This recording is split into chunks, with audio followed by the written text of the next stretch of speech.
Fortaleza, a emissora da Casa do Povo.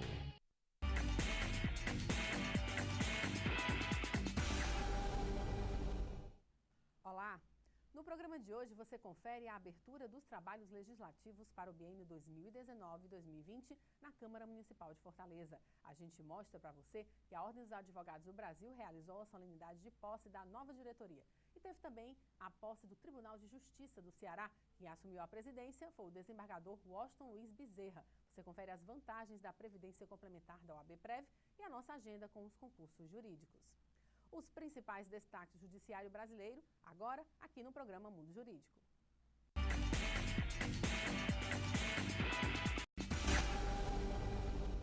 A Câmara Municipal de Fortaleza realizou a abertura dos trabalhos legislativos para o biênio 2019-2020. Acompanhe. A sessão solene foi presidida pelo vereador Antônio Henrique, do PDT, presidente da Câmara Municipal.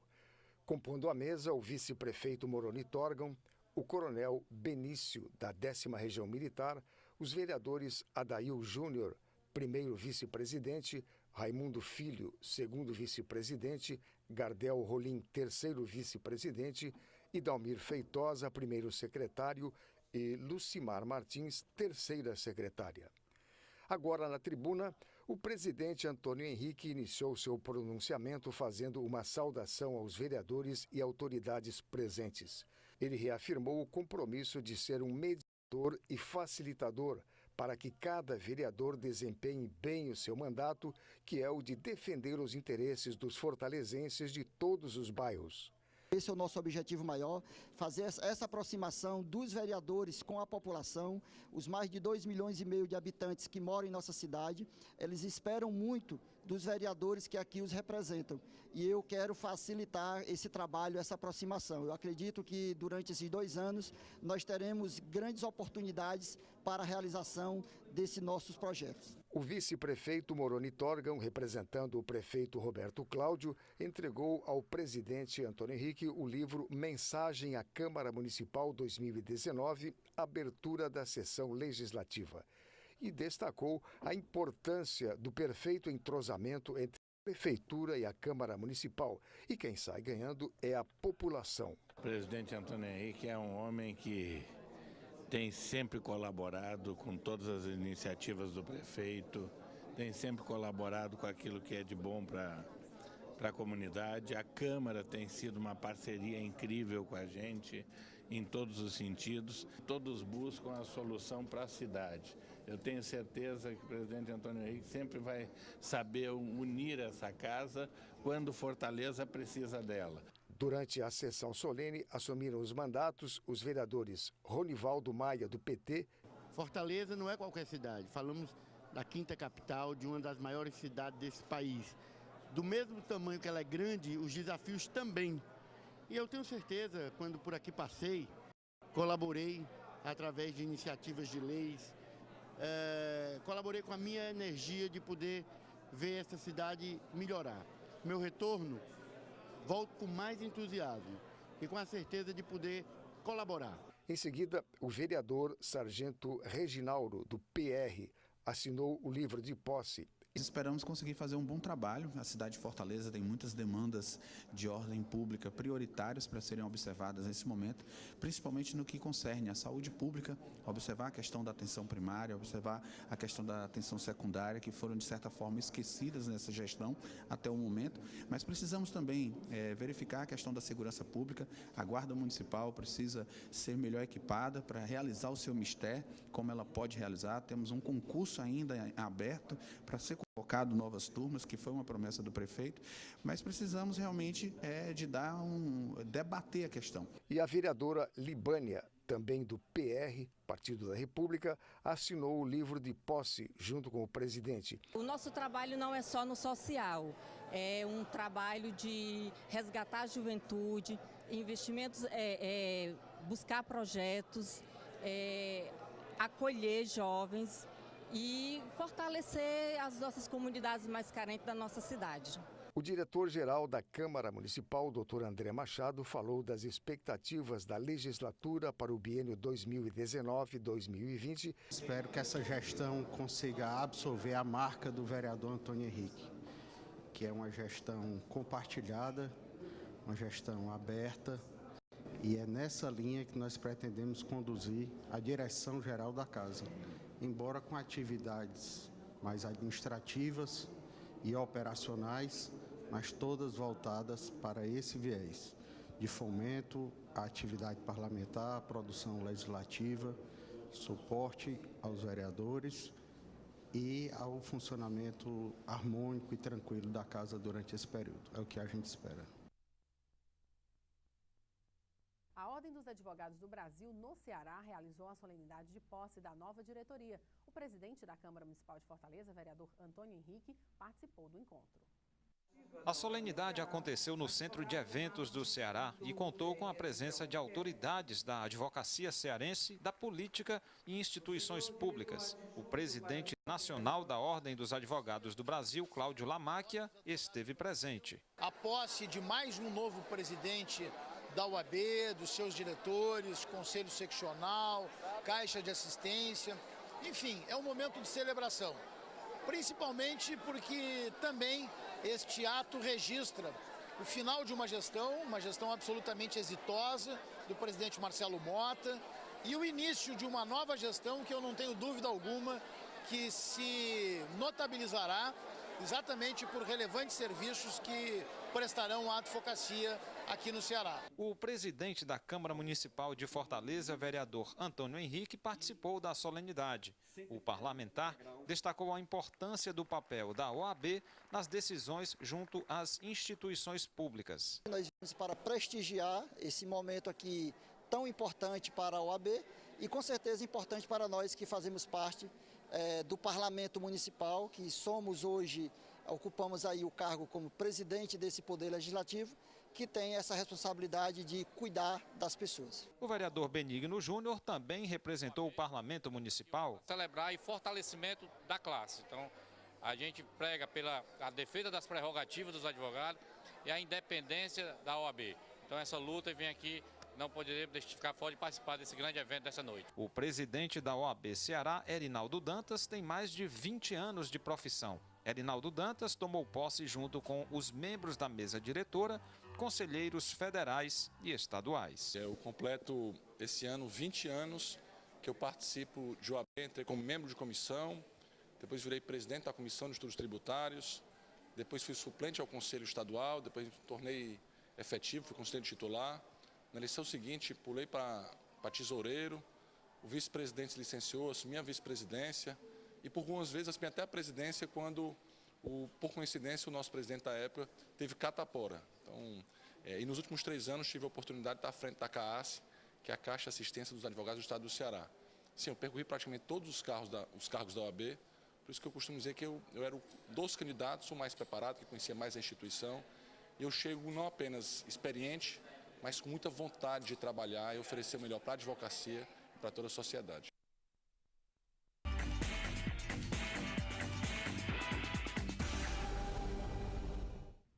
Entre as atribuições da Procuradoria-Geral do Estado do Ceará, destacam-se a representação judicial do Estado, a defesa do patrimônio e da fazenda pública estadual e o exercício das funções de consultoria jurídica do Executivo e da administração direta.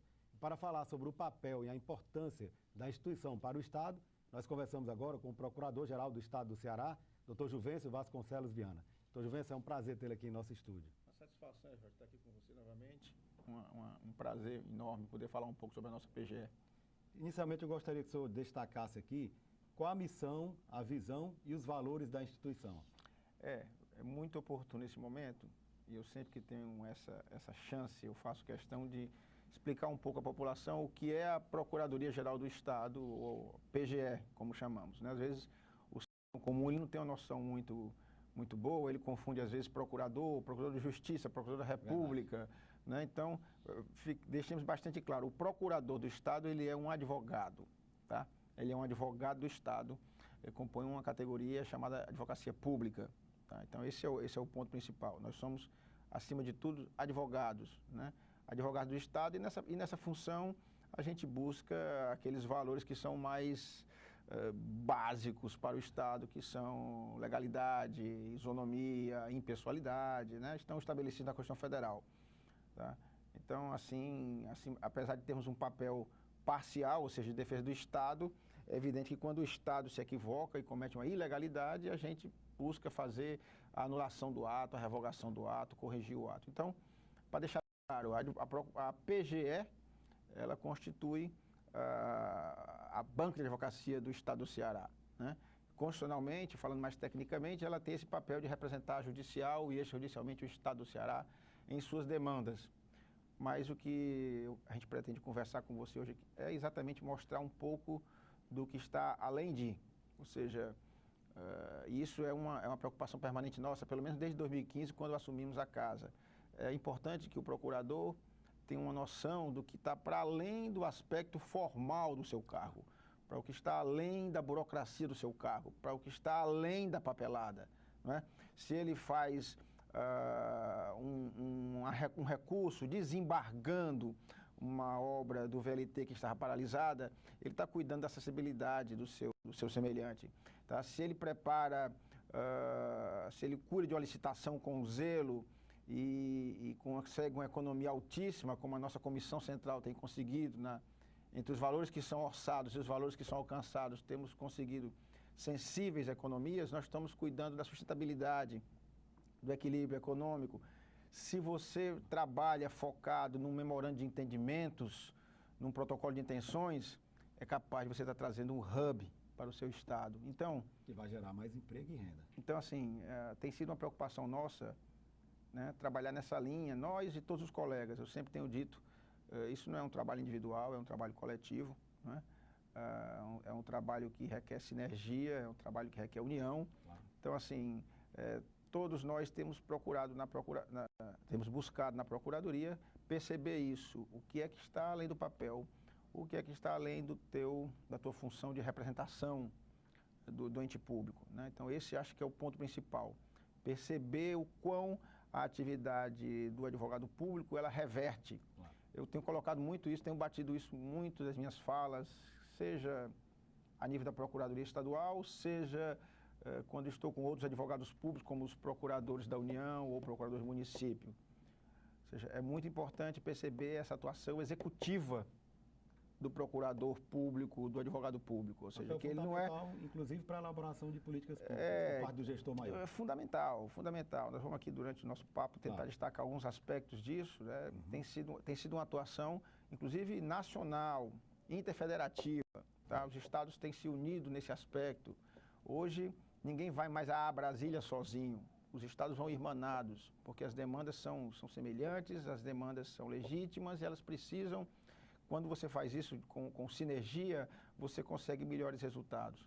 Aproveitando esse gancho aí, eu queria falar um pouco agora sobre o Fórum Permanente de Procuradores Gerais dos Estados do Nordeste.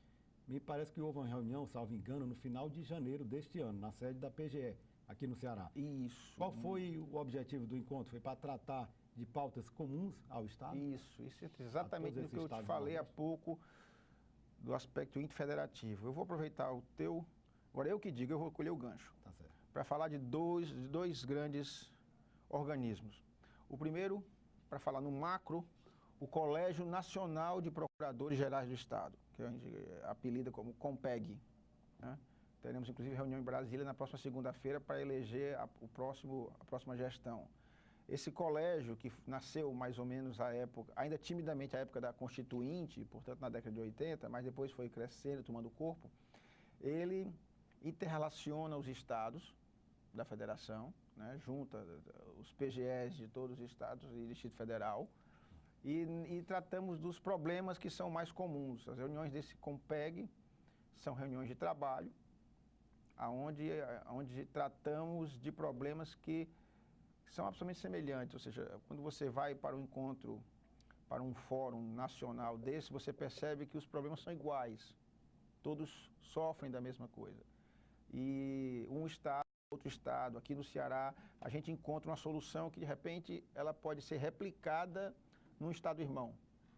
Então, boas técnicas são objeto dessas trocas, dessas reuniões, assim. Então, isso tem sido muito frutífero. Esse é o primeiro momento, um momento completo, inteiro, de toda a federação. Para eu dar resultados práticos disso, como eu te disse há pouco, ninguém vai mais à União ou em face da União só. Existem demandas que os estados têm colocado contra a União. Então, rapidamente, para relembrar aqui, ao final de 2016, aí tivemos o problema da repatriação, que o governo federal não estava repassando aos estados a justa fração daquilo que era repatriado na ocasião, ele não queria partilhar multas.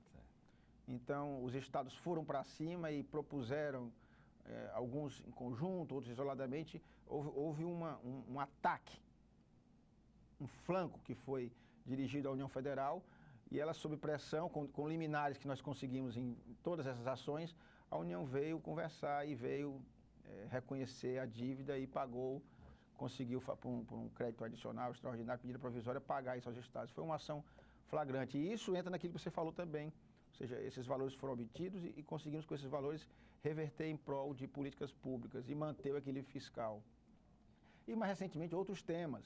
Está em discussão, por exemplo, decréscimos no fundo de participação. Nós estamos discutindo numa ação judicial perante o Supremo Tribunal Federal, os estados da federação, em sua esmagadora maioria, não todos, mas a esmagadora maioria deles,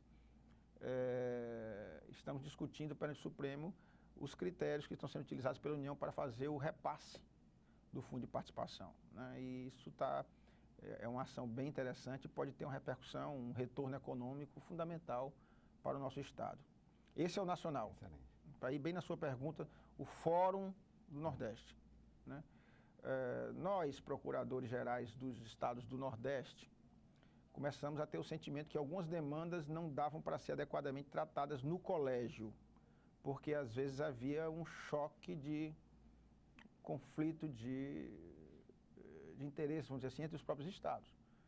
Temas que eram, por exemplo, bem regionais, temas que eram bem nossos, temas que podiam entrar em rota de colisão com interesses dos estados centro, centro-sul, Um exemplo claríssimo, salário educação. Tá? É uma ação que nós propusemos, os estados do Nordeste propuseram individualmente. Aliás, propusemos numa DPF, essa foi coletiva, e estamos lá discutindo os critérios para a distribuição do salário educação. Não nos parece que está sendo feito da forma justa, não nos parece que está sendo feito da forma constitucional. A Constituição fala de apenas um critério, que é o número de alunos matriculados, para a gente fazer esse rateio do salário educação. Entretanto, a União Federal, baseada em decretos pretéritos anteriores a uma ordem constitucional nova, tem insistido em fazer a aplicação de duplo critério, que tem gerado decesso nos valores. Então, nós estamos brigando. Isso aí é um assunto que não dá para levar para o colégio. Não dá para colocar na plenária do colégio. Então, a gente tem buscado tratar entre nós do Nordeste. E aí, nessa ideia, nós fundamos, eu sou um dos cofundadores, o Fórum Permanente de Procuradores Gerais do Nordeste. Tá? Já vai aí já vamos no terceiro mandato. Atualmente eu sou o presidente, por certamente uma bondade ou gentileza aí dos colegas, me guindaram a posição de presidente atual, Nesse final de janeiro agora fizemos uma reunião aqui em Fortaleza, eu fiz questão de trazer para cá para a gente debater alguns assuntos que precisavam ser retomados. Nós temos dois bem importantes, esse do salário da educação que eu acabei de citar, de exemplificar, e também a nossa causa do Fundef, que são valores que são importantes e, como você percebe, um e outro realizam uma política pública muito relevante. Então, esses valores são fundamentais para o nosso equilíbrio, os valores que decorram dessas ações, das condenações que venhamos a obter nessas ações em face da União Federal, são bem importantes para realizar uma política pública relevante e manter nosso equilíbrio, nosso equilíbrio fiscal. Doutor Juvencio, há quem critique o atual modelo do Pacto Federativo, dizendo, inclusive, que a gente vive um verdadeiro Pacto Federativo às avessas, onde cada vez mais os recursos estão concentrados nas mãos da União, em detrimento dos estados. Qual é a avaliação que o senhor faz desta afirmativa? Eu gostaria que o senhor falasse logo após um breve intervalo.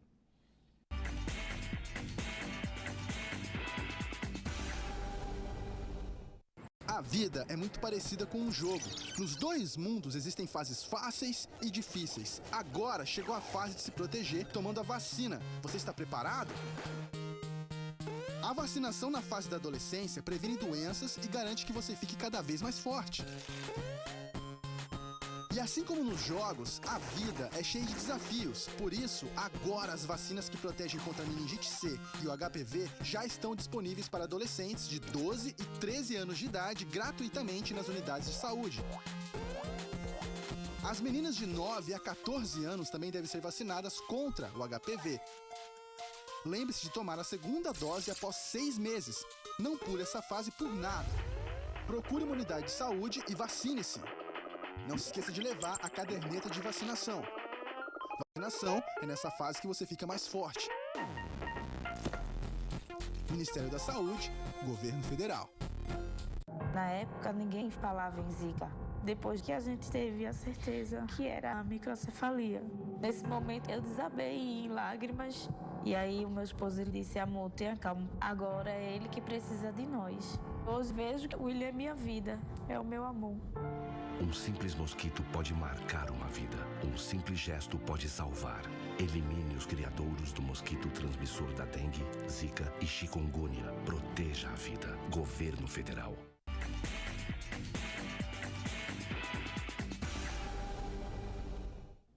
Nós voltamos a entrevistar o Procurador-Geral do Estado do Ceará, Dr. Juvencio Vasconcelos Viana. Dr. Juvencio, a pergunta que ficou no ar no bloco anterior, na realidade eu pedi que o senhor comentasse essa afirmação de que hoje nós vivemos um pacto federativo às avessas. Ou seja, os recursos estão cada vez mais concentrados nas mãos da União, em detrimento dos estados.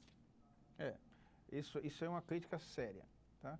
Na verdade, eu ainda acredito que o federalismo é a melhor forma. Eu ainda acredito isso. Né? O nosso artigo 1º da Constituição Federal, ele diz muita coisa apenas em 2 linhas. Né? A República Federativa Brasileira, né? É um Estado democrático de direito. Então, só nessa frasezinha aí, vários valores fundamentais, né?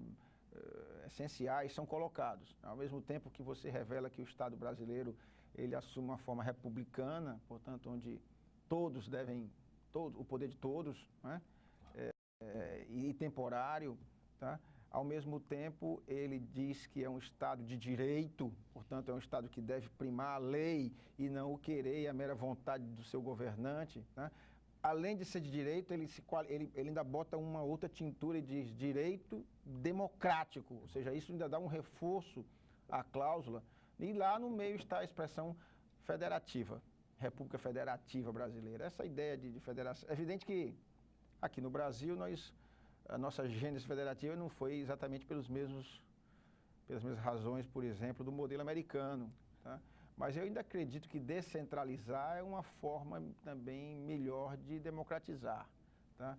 O problema todo é que, assim, temos uma federação muito clara, uma partição das tarefas, tá?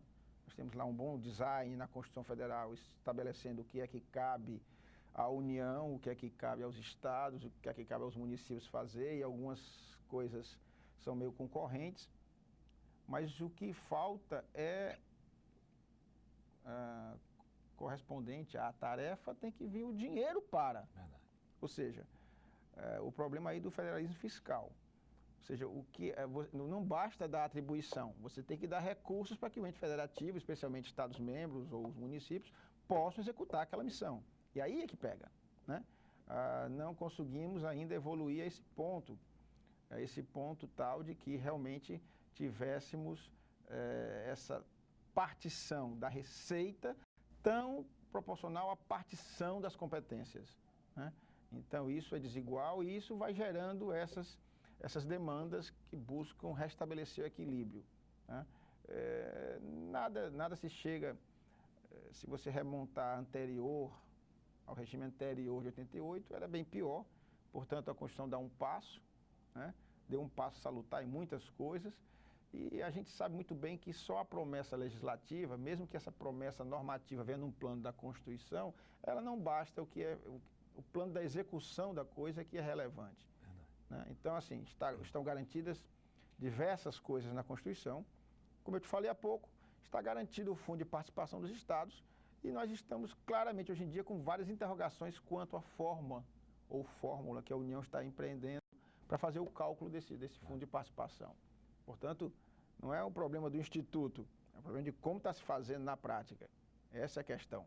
Verdade. Então, Juvencio, a PGE tem demonstrado uma permanente preocupação no que diz respeito à segurança jurídica, não só dos atos administrativos, mas também dos grandes projetos do Estado. A exemplo do ROB, né? Criando as modelagens jurídicas para o advento do ROB da Air France e também da parceria com o Porto de Roterdã.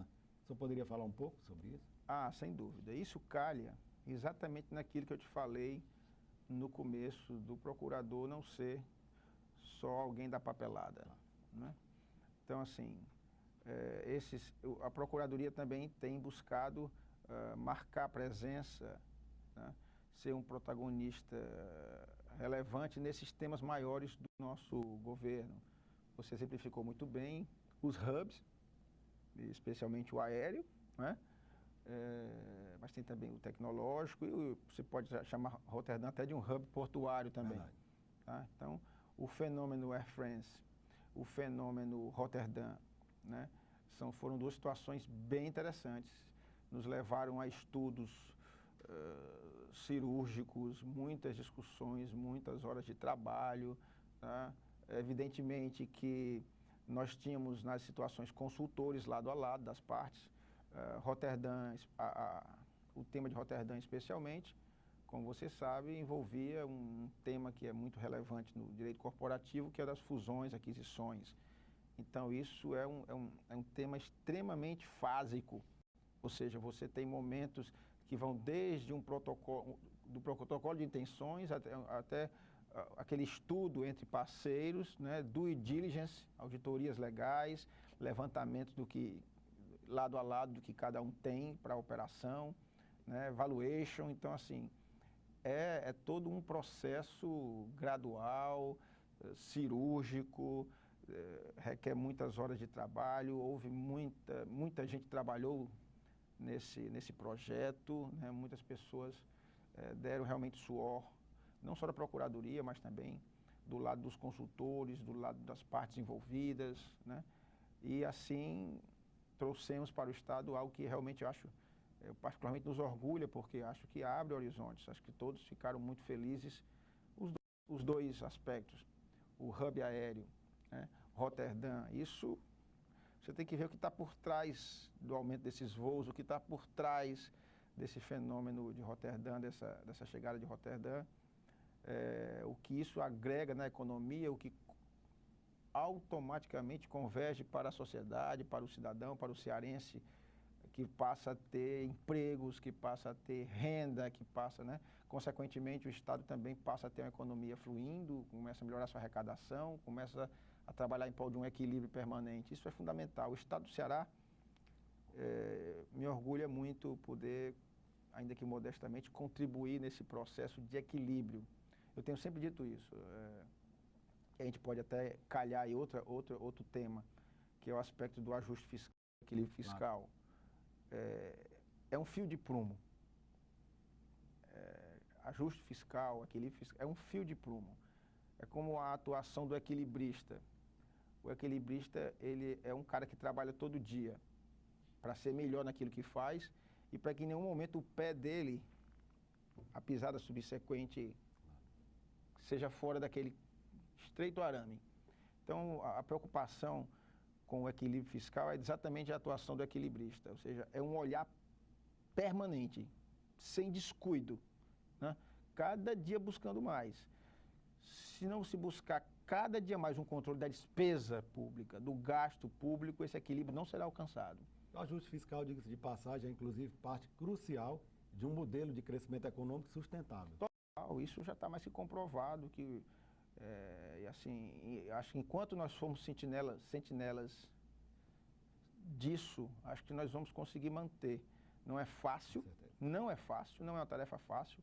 Quer dizer, isso, que bom que não estamos iguais, à situação de alguns irmãos nossos da federação, alguns outros estados da federação, mas isso não nos dá o luxo de descuidar. Tá? É um olhar permanente, é um cuidado permanente. Então, assim, tanto no plano preventivo, acerca de medidas que são adotadas para manter esse controle da despesa, como no plano ativo, em medidas voltadas à economia, ou de arrecadar mais ou de não deixar gastar. Então, a PGE procura fazer essa contribuição.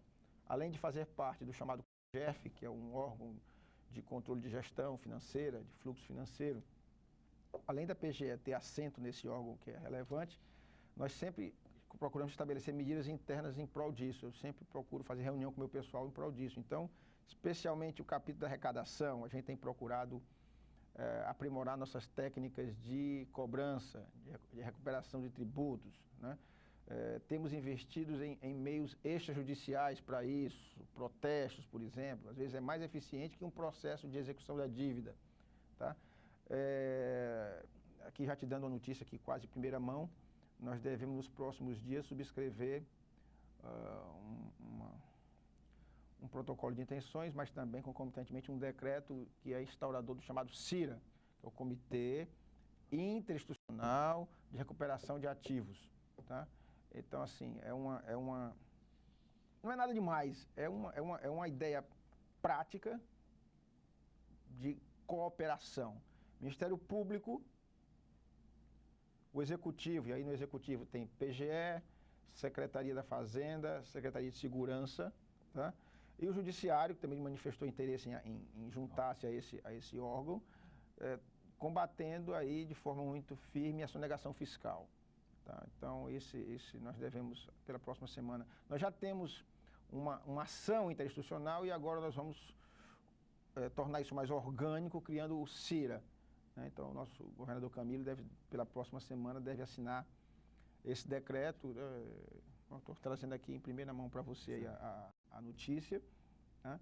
Que vai, como eu disse, dar organicidade a esse instituto. Nós temos atualmente funcionando na sede do Ministério Público, já trocando essas informações, já procurando identificar os cases para agir muito firme. E, evidentemente, é um lado que a gente atua na esfera penal, mas que, evidentemente, como tem o aspecto pecuniário envolvido, isso vai, com certeza, na via reflexa, trazer também aumento de arrecadação. Então, assim, são muitas medidas que a gente vem procurando empreender, né, no sentido de aprimorar, ou seja, não pagar o que não se deve e recuperar o que é devido.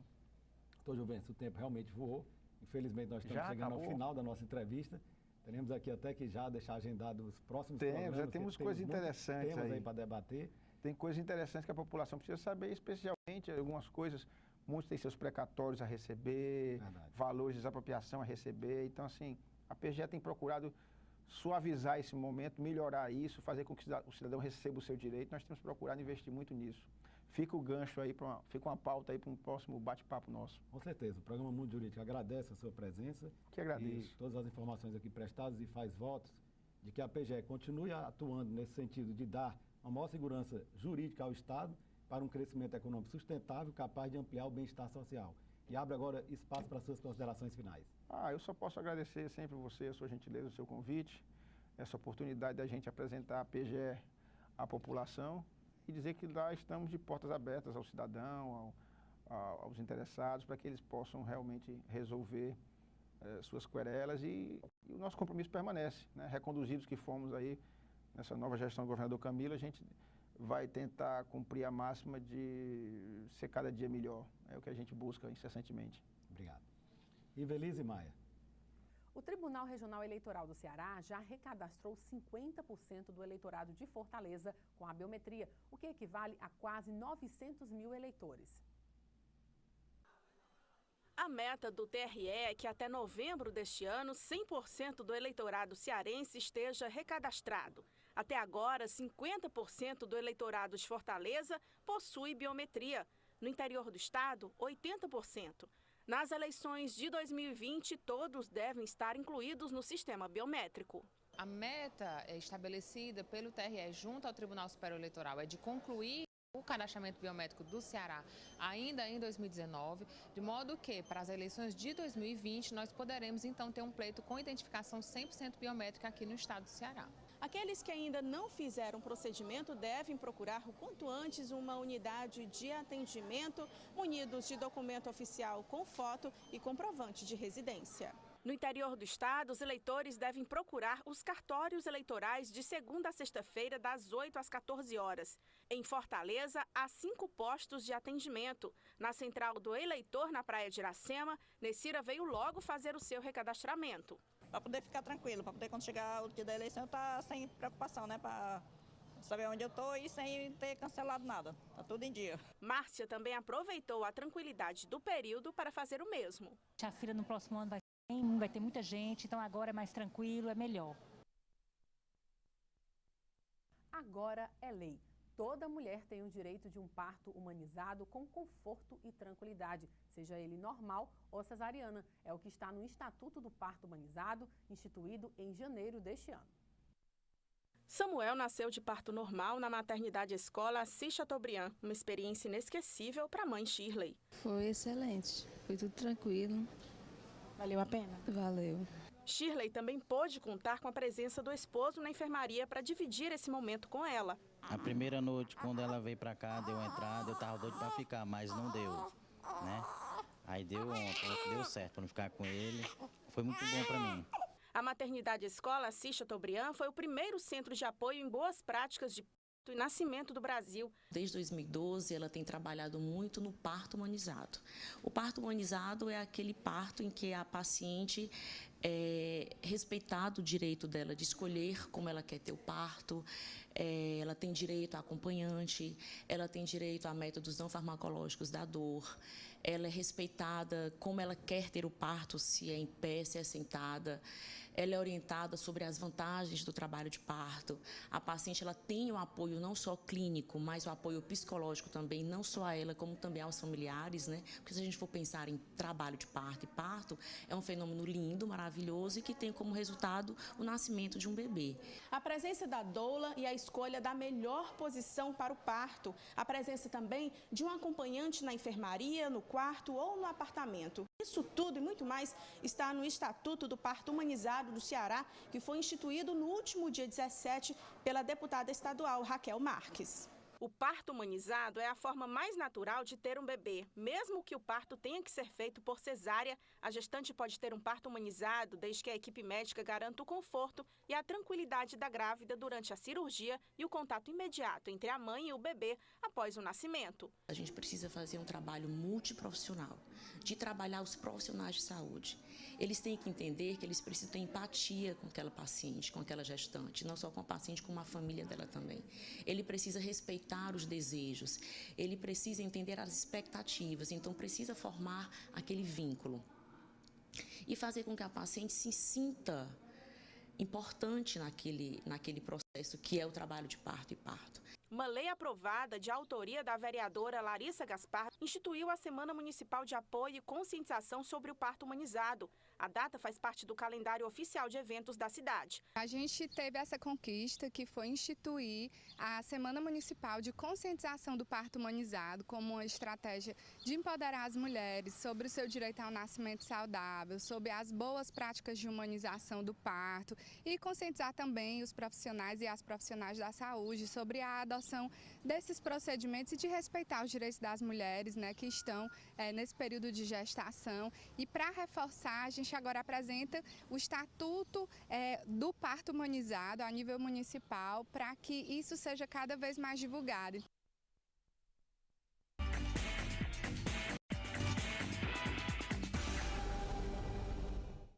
Está sendo elaborada uma nova legislação que vai regular os jogos de tabuleiro, os chamados esportes da mente. E para falar sobre esta iniciativa, nós recebemos agora em nosso estúdio o presidente da Associação Cearense de Gamão, professor Matias Bezerra, e o sócio fundador do Clube de Gamão, Jorge Vieira, Luciano Jorge. Então, Matias, é um prazer tê-lo aqui em nosso programa. Ok, obrigado, e é com imensa satisfação que a gente vai aproveitar mais uma vez a oportunidade de expormos aqui a nossa grande meta, que é o nosso gamão, e a divisão aliás, a difusão e aumentar cada vez mais a conquista de novos atletas gamonistas. Então, esse processo foi iniciado em 4 de outubro de 2016, lá na Câmara Federal, através da professora Dorinha, que é de Goiânia. Ela está elaborando e desenvolvendo o processo para que regulamente todos os jogos da mente. Qual o projeto intuito? de lei 6210, né, de 2016. Exatamente. Qual é o intuito? É fazer com que colocamos em todos os âmbitos, né? A nível das escolas, a nível de universidades e de todos que precisem difundir. Por quê? Porque o nosso esporte, o gamão, ele tem a categoria, a classe de fazer com que você desenvolva o raciocínio lógico, riquíssimo em estratégias, além de que também evita vários mal de saúde, tipo, por exemplo, evita Alzheimer, evita falta de coordenação motora, evita também o não esquecimento das coisas, né? E é um processo que está em constante movimento do seu raciocínio, tá? Então é o esporte hoje que desenvolve o raciocínio lógico com maior aperfeiçoamento do Brasil, é o gamão. Luciano, qual a sua percepção sobre esse PL, esse projeto de lei, que visa regular esse jogo? Eu acho que vai ser benéfico para todos os associados do clube atualmente e futuramente para quem quiser se engajar, né? Nosso clube já está há 15 anos aqui em Fortaleza, é um dos considerados o melhor organizado do Brasil e eu convido para participar junto conosco. Atualmente o nosso presidente é o Lauro Filho e nós nos reunimos no Rio Mar Shopping, né? O Circo Militar, e é um jogo recreativo, né? Não só para pessoas da terceira idade, mas pessoas de todas as idades que queiram desenvolver o raciocínio lógico, né? E exercitar a sua memória. Matias, você poderia explicar um pouco para os nossos telespectadores, na prática, como é que funciona esse jogo, o jogo de gamão? Sim. Nós temos um tabuleiro com 24 casas, onde o objetivo, e nós temos também 15 peças que podemos chamar de soldados, porque na verdade é uma guerra, é um jogo milenar. Pra você ter ideia, é um jogo que tem 5.000 anos de história. Todos os grandes reis sabiam jogar. Então vem 15 peças no sentido de lá para cá, como se fosse no sentido horário, tá? E vão 15 peças na luta no sentido anti-horário. Então, num certo momento, quando ele fica sozinho numa casa, ele está sendo alvo. Ele pode ser abatido e volta para o começo do jogo em cima da barra.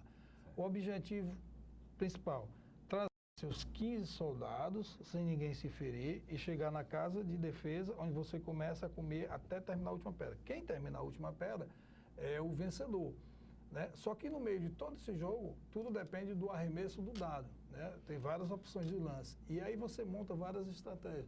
Nós temos a estratégia de correr, que é aquele que vem mais rápido, quando ele precisa ganhar a partida por um ponto. Temos a estratégia também de jogar de back. De back é que você vai com 4, 5 pedras e fica na casa de defesa dele, dificultando com que ele entre com as suas peças e pegando peças dele para ele também vir para cá. Então, existem várias estratégias, é um jogo riquíssimo, tá? A estratégia, e desenvolve muito a mente. É muito forte na questão do raciocínio lógico. Quem joga gamão tem a facilidade de encontrar 2, 3 soluções numa pergunta. Essa seria, então, seriam os benefícios do jogo, o estímulo da memória, a concentração e a velocidade do raciocínio, Luciano? Isso, perfeitamente. São as 3 principais.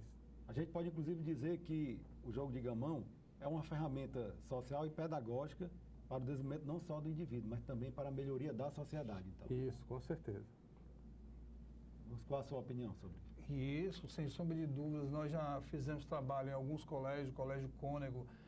Nós estamos com um projeto, eu e o Luciano, desenvolvendo para alguns colégios também. Vocês têm levado o jogo de gamão para as escolas, para dentro das escolas. Além disso, nós temos levado também, o Luciano vai já explicar, quero só confirmar que hoje a gente trabalha, eu lancei o projeto agora em dezembro dentro do Colégio Manuel da Silva, há 2 anos atrás nós começamos no Cônego, né? E agora nós estamos montando um projeto onde também já está fazendo sucesso e está dando certo em terapia, que o Luciano vai explicar aí. Então tudo é para desenvolver a criança e ajudar. Eu gostaria que o senhor falasse também um pouco sobre a parceria com outras entidades, inclusive a Academia Brasileira, né, Jurídica, de Letras Jurídicas, tem apoiado muito o jogo de gamão. Gostaria que o senhor falasse um pouco sobre essa parceria com as outras entidades, mas logo após um breve intervalo.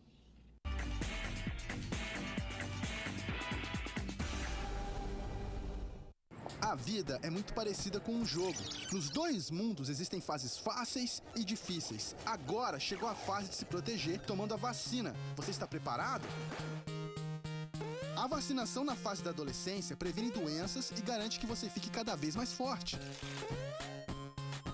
E assim como nos jogos, a vida é cheia de desafios. Por isso, agora as vacinas que protegem contra a meningite C e o HPV já estão disponíveis para adolescentes de 12 e 13 anos de idade gratuitamente nas unidades de saúde. As meninas de 9 a 14 anos também devem ser vacinadas contra o HPV. Lembre-se de tomar a segunda dose após 6 meses. Não pule essa fase por nada. Procure uma unidade de saúde e vacine-se. Não se esqueça de levar a caderneta de vacinação. Vacinação é nessa fase que você fica mais forte. Ministério da Saúde, Governo Federal.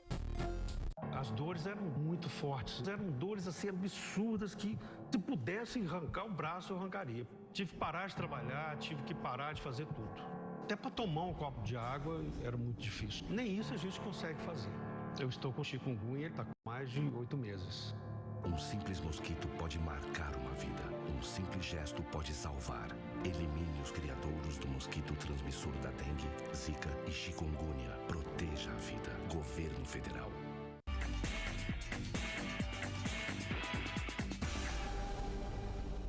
Nós voltamos a entrevistar Matias Bezerra e Luciano Jorge sobre o jogo de gamão.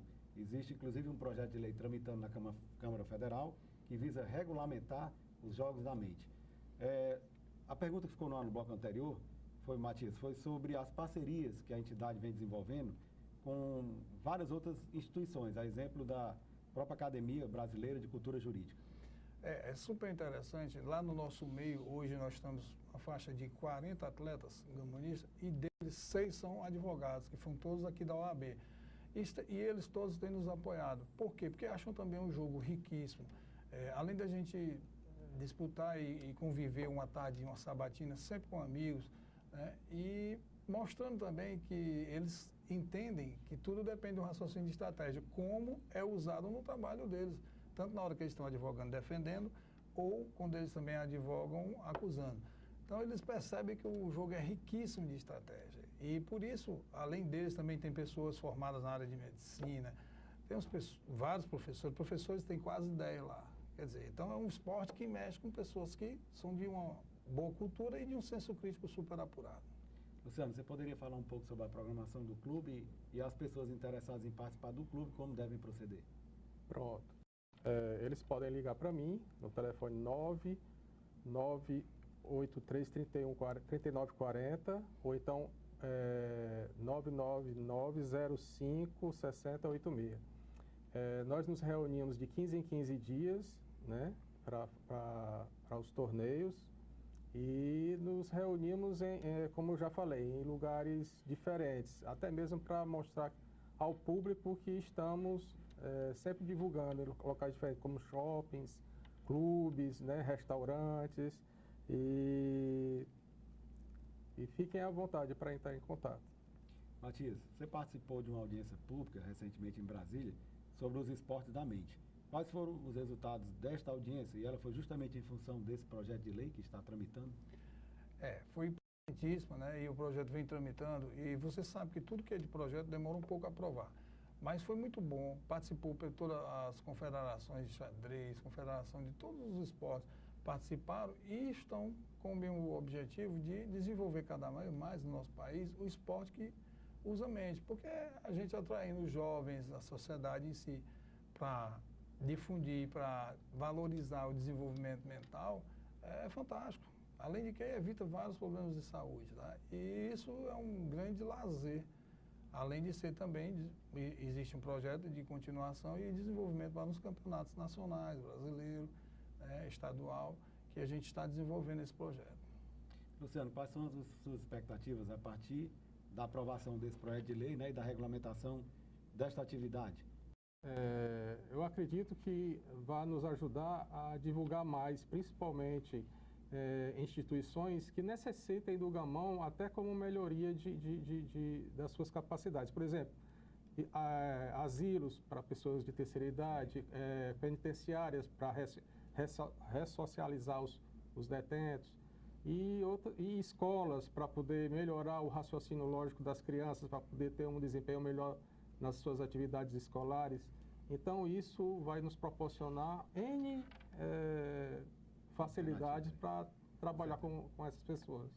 Professor Matias, infelizmente nós estamos chegando ao final da nossa entrevista. O programa Mundo Jurídico agradece a sua presença e todas as informações aqui prestadas e abre agora espaço para suas considerações finais. É isso. Estamos aqui mais uma vez divulgando o nosso esporte gamão e agradecidos ao convite da imprensa do Departamento Jurídico. Mais uma vez, muito obrigado. E com isso tentando conquistar mais pessoas, tanto para o nosso clube e mostrando os nossos projetos sociais que em breve estarão aí no mercado e na sociedade. E todos vão ver o quanto e qual o brilhantismo. Luciano, suas considerações finais. Eu acredito que o gamão, assim como o futebol, ele vai ter algum destaque depois de uma certa divulgação. Então, aqui em Fortaleza já temos 4 clubes, está sendo criado mais um outro e esperamos que seja mais conhecido entre as pessoas. Obrigado pela presença. Obrigado. Obrigado. Denise Maia. O novo presidente, o desembargador Washington Luiz Bezerra, tomou posse para a diretoria do Tribunal de Justiça do Ceará. Vice-presidente do Tribunal de Justiça do Ceará no biênio passado, o desembargador Washington Luiz Bezerra foi empossado na presidência do tribunal até 2021. Presidir o Tribunal de Justiça do Ceará, para mim é uma grande honra e uma grande oportunidade de fazer, implantar ideias que eu acho que vão colocar o tribunal num outro patamar de produtividade. Desde o primeiro momento, quando ficou definido que eu seria o presidente, mesmo antes da eleição, eu me conscientizei de que eu deveria focar a minha gestão na produtividade e na celeridade. Porque o que a sociedade espera de nós é exatamente isso. O que a sociedade quer é um julgamento célere, é um julgamento, é a resposta aos seus anseios. Quando ele busca o judiciário, é porque há uma demanda, uma sede de justiça. Ainda durante a cerimônia de posse, o novo presidente do Judiciário Cearense destacou que algumas medidas serão implementadas para garantir uma justiça de qualidade. Entre elas, a celeridade no julgamento dos processos e a conclusão do sistema do processo eletrônico. Na mesma sessão, os desembargadores Maria Nailde Pinheiro e Teodoro Silva também foram empossados como vice-presidente e corregedor-geral da Justiça, respectivamente. O governador Camilo Santana participou da solenidade. E desejar sucesso ao novo presidente, ao Washington, que já vinha como vice-presidente, portanto já vinha trabalhando juntamente com o Gleito, e também agora a desembargadora Nailde, o desembargador Teodoro, o tribunal tem um papel muito importante para a sociedade cearense, para garantir os direitos das pessoas e aos cearenses. O presidente da Câmara Municipal de Fortaleza, Antônio Henrique, e o vereador Idalmi Feitosa destacaram a importância da harmonia entre os poderes. Os poderes, eles precisam trabalhar harmonicamente, o poder legislativo, executivo, judiciário, e hoje nós estamos aqui para prestigiar a posse do novo presidente desse tribunal, que com certeza vai fazer um excelente trabalho, e nós estamos aqui para dar essa nossa contribuição e dizer que estamos juntos. A nossa Constituição consagra em suas normas que os poderes são independentes e harmônicos entre si. A parceria da Câmara Municipal com o Tribunal de Justiça é uma forma construtiva de como o presidente mostra edificar a Câmara Municipal na realidade dos seus destinos. A previdência complementar fechada no Brasil vem crescendo a cada ano. O brasileiro percebeu que é preciso poupar hoje, pensando no futuro, para ter qualidade de vida amanhã. Na prática, os planos de previdência complementar funcionam como uma poupança. É um investimento de longo prazo e uma forma de investir bem transparente e flexível, em que você pode acompanhar, através dos extratos, a rentabilidade de seus investimentos. Formar uma reserva financeira para realizar um sonho e planejar uma aposentadoria segura a longo prazo, além de uma renda para casos de invalidez e uma pensão paga aos seus beneficiários caso ocorra alguma fatalidade. Esses são os principais objetivos de quem já aderiu ao Plano de Benefícios Previdenciários do Advogado, OAB-Prev Ceará. E chegou a hora de você conferir as dicas dos concursos jurídicos com inscrições abertas em todo o Brasil na nossa agenda. Defensoria Pública de Minas Gerais, inscrições até 25 de abril. Tribunal de Justiça do Acre, inscrições até 13 de fevereiro. Tribunal de Justiça do Distrito Federal e dos Territórios, inscrições até 26 de fevereiro. Tribunal de Justiça do Rio Grande do Sul, inscrições até 8 de março. Tribunal de Justiça de Santa Catarina, inscrições até 18 de fevereiro. E a gente fica por aqui. Acesse a página do programa no Facebook, no Instagram e assista todos os programas no nosso canal no YouTube. Obrigada pela sua companhia e até a semana que vem.